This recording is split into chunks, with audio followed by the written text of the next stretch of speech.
Dear friends, आज मैं आपके सामने एक लिस्टेड शेयर्स को बेचने पे जो कैपिटल गेन हो रहा है उस पे मेरा एक इम्पोर्टेंट कॉन्सेप्ट आपके सामने लाया हूँ।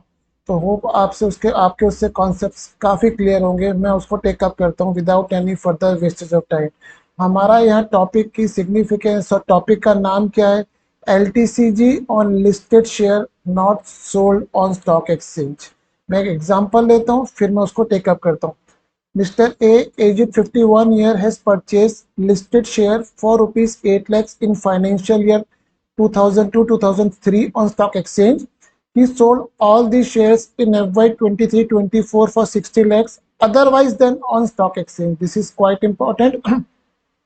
कि मिस्टर ए ने जो शेयर लिस्टेड शेयर बेचे but not on stock exchange, he has not opted for 115 BAC compute is tax liability.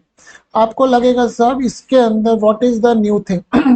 बोले इसके अंदर will compute taxation under to course of action, without indexation and with indexation. बोले without indexation में हम 10% rate लगाएंगे और with indexation में हम 20% रेट लगाएंगे, और जो टैक्स कम होगा उसके according will pay the tax. Let's see an example. Sale consideration 60 lakhs हम अभी कर रहे हैं विदाउट इंडेक्सेशन। कॉस्ट हमारी 8 lakhs है। हमारे पास कैपिटल गेन आ गया 52 लाख रुपीज। नाउ हमको 2.5 lakh, since he is not a senior citizen, तो maximum amount not chargeable to tax is 2.5 lakhs। तो उसके अकॉर्डिंग जो हमारे पास टैक्स आया 4.95 lakhs आया। वो हमारे पास कैसे आया? 52 lakh rupees minus 2.5 lakh rupees into 10%। ये हमारे पास टैक्स आ गया जब हमने इंडेक्सेशन नहीं निकाला। अब एक दूसरा केस लेते हैं जब इंडेक्सेशन निकाला है। हम लोगों ने शेयर कब परचेज किया था? 2002-2003। At that point of time indexation was 105। Hence, accordingly, the index cost is 2651,429. Capital gain is 3348,571।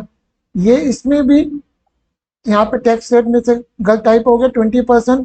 यहाँ पे भी जो आपका टैक्स निकलेगा इसमें maximum amount not chargeable to tax का हम बेनिफिट दे देंगे 2.5 लाख रुपए का। उसके बाद टैक्स आया 619714।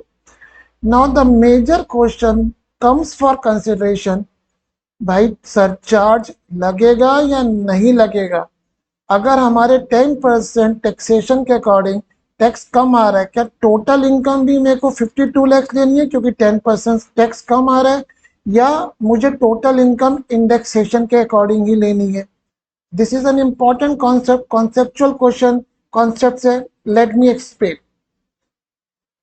Computation of capital gain is governed by Section 48 of Income Tax Act, which provides for calculating long-term capital gain on listed share by taking into account indexation.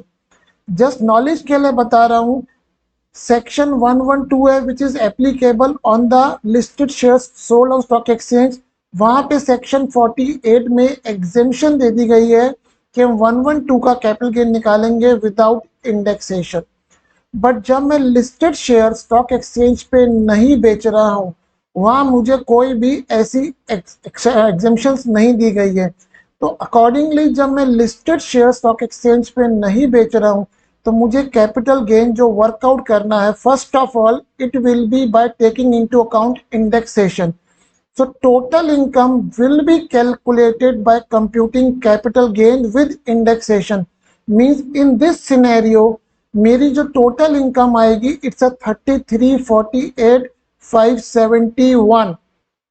अब आता है कि टैक्स रेट्स कैसे आ रही है। टैक्स रेट्स हमारा section 112 prescribe करता है, जो कहता है कि अगर आपका लॉन्ग टर्म कैपिटल गेन है on listed share not sold on stock exchange, then the tax rates will be 10% without indexation or 20% with indexation. Hence, there are two different set of sections. One is a section 48 which provides for the computation mechanism, and the section 112 which provides for the taxation rates. तो section 48 में हमको indexation से कोई exemption नहीं मिली है।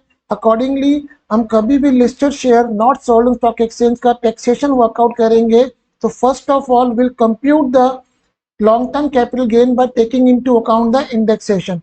In this case, मेरी total income आ रही है 33,48,571. Since total income is less than 50 lakhs, hence there will not be any surcharge. But while calculating the taxation, accordingly I will take कि मेरा 10% से टैक्स कम हो रहा है या 20% से टैक्स कम हो रहा है. Accordingly I will take up that taxation. In this scenario, since मेरा 10% से टैक्स कम हो रहा है, तो my tax will be 4.95 lakhs. So this is an important concept, means computation is governed by a different set of section and your taxation rate is governed by different set of section. Hope आपको ये छोटा सा video आपको अच्छा लगा होगा और आपके इससे कॉन्सेप्ट बिल्कुल क्लियर हुए होंगे. Thank you.